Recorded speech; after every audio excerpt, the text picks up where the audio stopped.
What's going on, everyone? I'm just a typical average American here today to react and learn about Manchester. Manchester is one of those places, one of those cities that Americans like myself have heard of. I've heard the word Manchester many, many, many times, and yet nothing exactly specific comes to my mind when I think of it or where it is. Like if you asked me or honestly most Americans to point it out on a map, we probably couldn't. We just kind of point to the UK area and kind of be like, it's over there, and then maybe walk away real quick before you can be like, can you get a little more specific? But to rectify that, I have here a little map that I pulled up, searched Manchester, and apparently it is North England. Wow. By Liverpool. Okay, I think me and a lot of Americans probably build our frame of reference about the UK around London. So it's very northwest of London. Right here, it's not by the sea, not by the ocean like a lot of cities in England are, honestly. There it is, Manchester. Okay, now I have an idea in my mind of where it is, and I thought it'd be really cool to take a look at this video of just awesome places in Manchester, some of the most famous sort of places to visit, maybe as a tourist going to Manchester for the first time, and it's just going to give me a really good idea of the amazing stuff there, so I'm quite excited for this. It's been said, what Manchester thinks today, the world thinks tomorrow. Oh. Manchester is a city of firsts. This is the world's first truly modern city, the place where mankind first split the atom. Whoa. I wasn't expecting to get a little philosophical on us. It's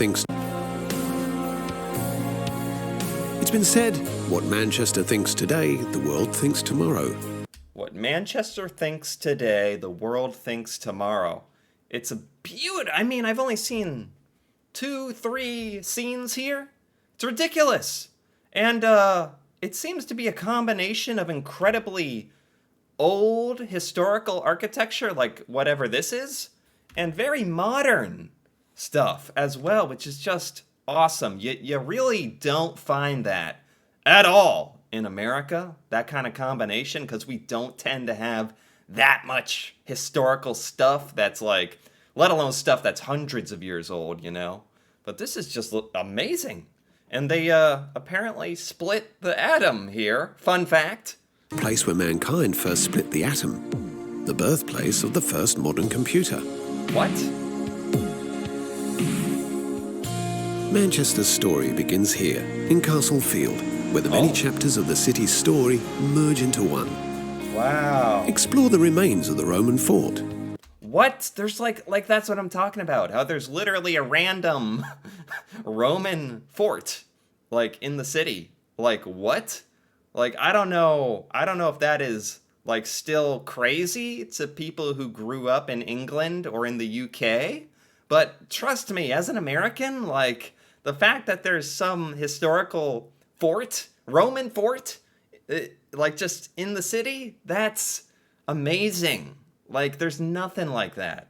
Built to guard an ancient river crossing. Wandered the banks of the Bridgewater Canal, whose completion in 1761 is regarded as the beginning of the Industrial Revolution. Oh, there's a canal. Man, I always say that a lot of cities in the UK are cheating because they're by water, and it makes it look so beautiful. Like with all these spectacular shots, and Manchester managed to squeeze in a canal as well, which kicked off the Industrial Revolution, apparently. I like how they're actually not just showing like crazy beautiful stuff, but talking a little bit about the history, the rich history. Whose completion in 1761 is regarded as the beginning of the Industrial Revolution. Okay. Wow. Admire the warehouses and mills, which... Manchester really has, I'm not sure what vibe it's giving off right now, because at the beginning it was like cathedral, historical, Then it was like modern, superstructure buildings. And now it's like old industrial, worn down brick buildings, which look cool. I'm just not sure what which one of these is the truth, or is Manchester just a mishmash of all these types of styles? Which once numbered in the thousands and generated incredible wealth for the city. While in the background is Beetham Tower, the symbol of a city once again on the rise. Right, like this tower here. While in the background, This building here, that's just amazing as like a modern skyscraper. And part of it's like hanging out. Kind of scares me. And right next to it to the left is like this kind of not Colosseum pillar looking building. Like, what? is Beetham Tower, the symbol of a city once again on the rise. Wow. As the city's fortune swelled in the 19th century, so did its civic pride. Manchester's elites saw the city as the new Venice and commissioned grand buildings and monuments. Oh my gosh, this is insane. I like the public transportation as well. That seems to be built into the roads, the trams that are built into the road. So back in the day, a lot of the people in charge of the city were like, this city is going to be the coolest. This is going to be the most awesome. And they just like built all this crazy stuff. Taking architectural inspiration from across the ages. Wow. Oh my gosh, even the park here with this kind of statue. Like, man, it's the littlest things like that. I mean, it's not little, but I feel like there's so much stuff like this in a lot of the cities in the UK, and now I'm learning Manchester as well, that it just never seems to run out. There you go. Manchester's crowning glory is its town hall, built to rival the great buildings of London. Wow. Admire the incredible Victorian Gothic exterior, lavish staterooms, and murals which celebrate the city's history. What? This is a building that proclaimed, "This is Manchester, and we've arrived." This place is insane. This is the town hall. Wow, can you actually go in here and like walk around, get a tour or something? Do they actually let you get this close to the busts and I feel like in America this would be so off limits and roped off. Like they would be terrified of letting people near this. For 2 centuries, Manchester's merchants went on a spending spree, scouring the world in search of cultural treasures to fill their stately homes. Many of these treasures now reside in the city's museums and galleries. At the Manchester Art Gallery, explore the works of the Pre-Raphaelites, Britain's first radical art movement, and more contemporary works which continue to challenge. Nice. So there's like a Manchester Art Gallery. Oh, look at this. Oh, it's got some modern art and treasures from across the world. That's amazing. It seems like a lot of this city has been influenced in the past, where a lot of people in the past that were making decisions for Manchester's like building were like, we're going to buy stuff from all over the world to make this awesome. And we're going to build buildings influenced by places all over the world. And it's going to be awesome. And now in the modern day, they still have like modern art and modern buildings being built. This is, I had no idea. Like, I had no image of Manchester in my mind. And this is just like, I don't know, it's overwhelming. It's a lot. Ooh.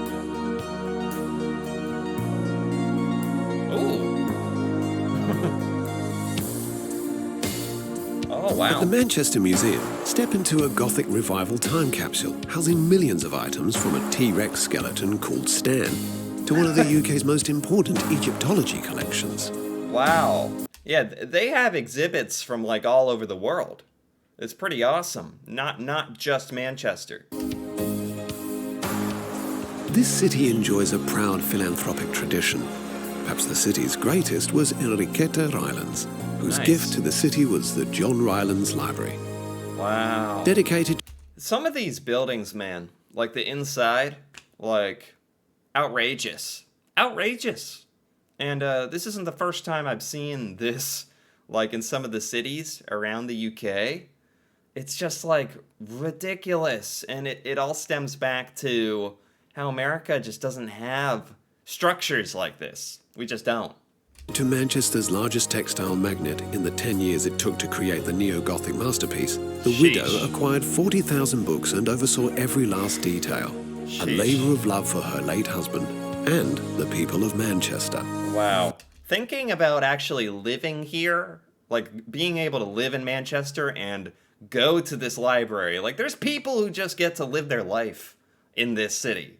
Like this almost seems like not real to me because it's so over the top, like extravagant and whimsical and historical.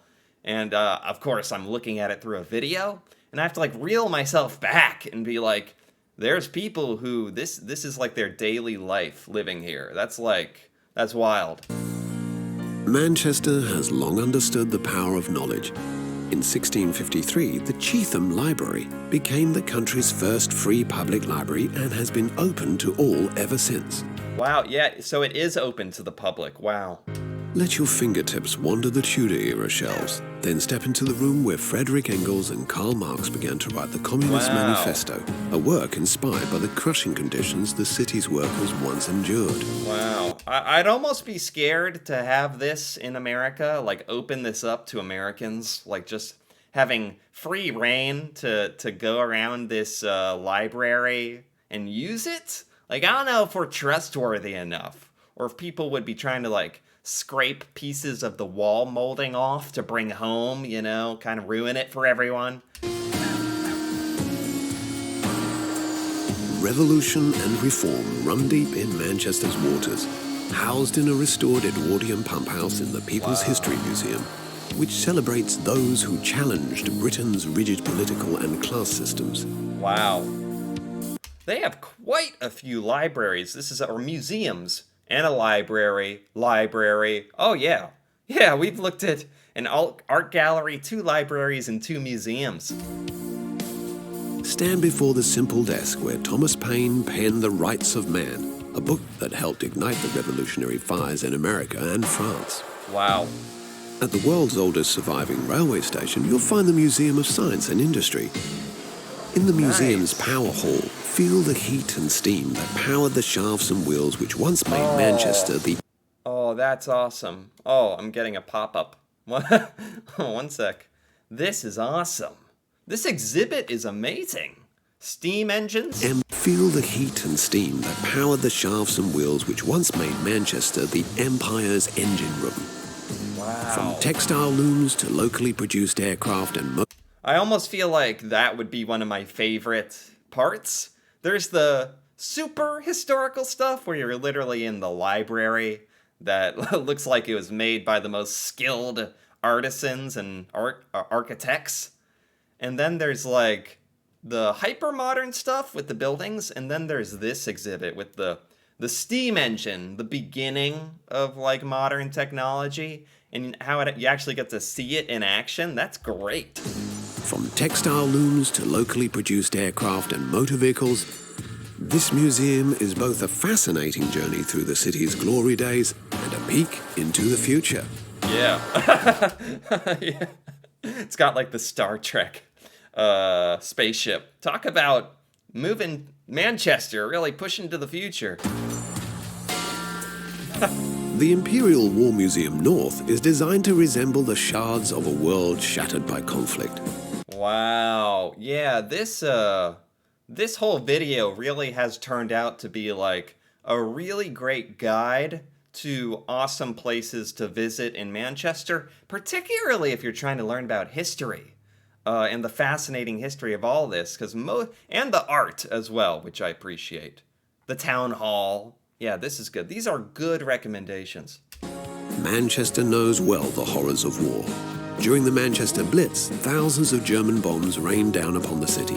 Oh. In typical Mancunian fashion, this museum strips away the pomp and glory of war and reminds us instead of its human cost.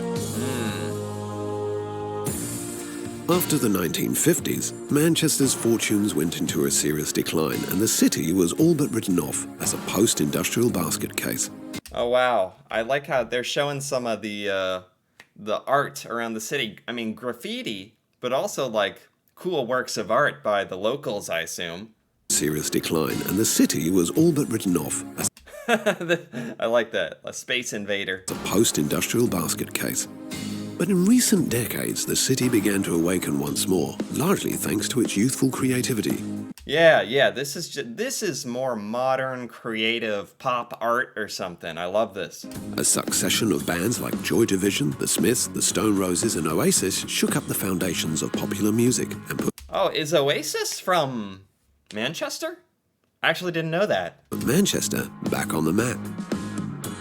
Explore the city's incredible musical heritage in areas like the Northern Quarter and pick up some rare vinyl along the way. Nice. Then head to The Village, around Canal Street, which perfectly encapsulates the Mancunian ideals of tolerance, self-expression, and good times. Oh, wow. This is great.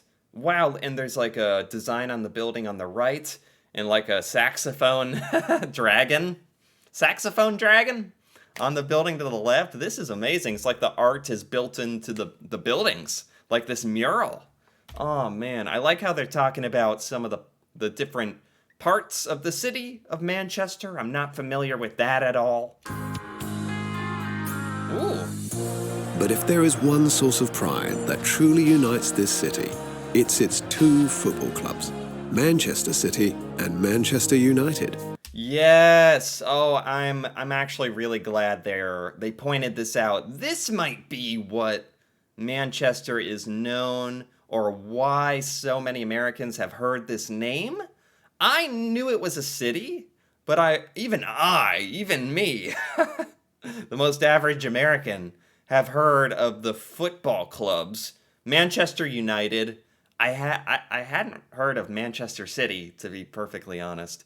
But I'm glad they're talking about this. I feel like this is maybe, in today's world, what this is most known for. I would be inclined to believe what a lot of Americans know it for. In 1968, Manchester United became the first English club to become European champions.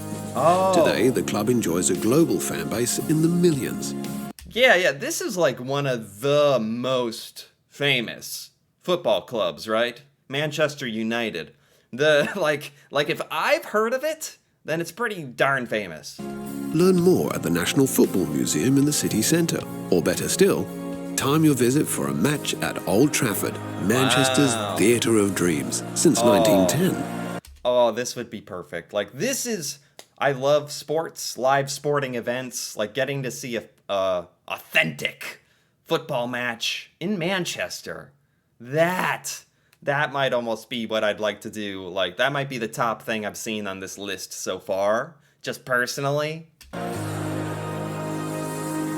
Manchester may no longer be England's industrial powerhouse, but it's a city that's never stopped dreaming. Wow. England's industrial powerhouse. That is not something I knew at all Manchester was known for in English history. So that's been fascinating to learn about. Right across the city, daring new projects, innovations and ideas continue to capture the world's attention. Wow. In this city of firsts, the only question is, what will Manchester do next? Man, these shots are so great. This city, man, again, this city is very unique with the architecture. Like, this just looks like kind of a city. You might even see something like this in America, this shot. And then there's other shots that look like cathedrals and old libraries. And then there was kind of the Industrial Revolution part. So this city has many, many sides to it. Yeah, this is what I'm talking about. Like, if you told me this was in the same city as this was this, I'd be like, what is going on? And this? Wow. Wow. That's good. That's very good. That was by Expedia? Travel guide. I gotta give that a like. That was fantastic. Fantastically made as well. And their suggestions were very touristy, I think. Like, they were really hammering the museums and like historical places, but I don't mind that at all. The history was fascinating. that they were talking about. And I'm glad they threw in some other stuff like the football club, or the soccer club, dare I say, as I would know it. Oh, and the town hall. Yeah, I feel like there's so much more to this city as well that they didn't even have time to get into. Like maybe the food and restaurants and some of the fun stuff you can do around the city. But this was a great introduction to Manchester for me, and some of the awesome places you can think about visiting. This was like perfect intro for someone who has heard of Manchester, and that's about it. Nothing, no predisposition for what it is there or what it represents. This is perfect. That gave me a much better idea of what to think when I think of Manchester, and I enjoyed it quite a bit. Anyway, if you enjoyed this as well, feel free to give this video a like or leave a comment. And if you're interested in more videos like this, me reacting to the UK and UK culture and just stuff in the UK that I've never seen before, feel free to subscribe for more. And until then, thanks for watching, and see you next time.